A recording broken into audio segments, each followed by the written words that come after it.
снимем потом это видео. А ты можешь теперь вот так вот поснимать потом? Нет, я так не могу. Ну, в смысле, когда это закончишь видео?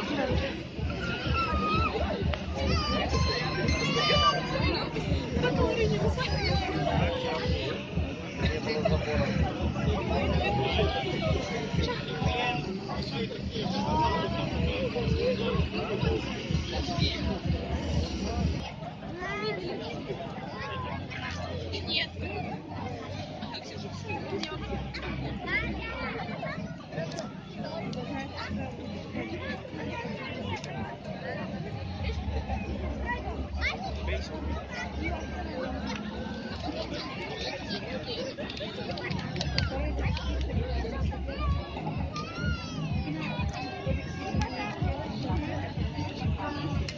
Ксюша.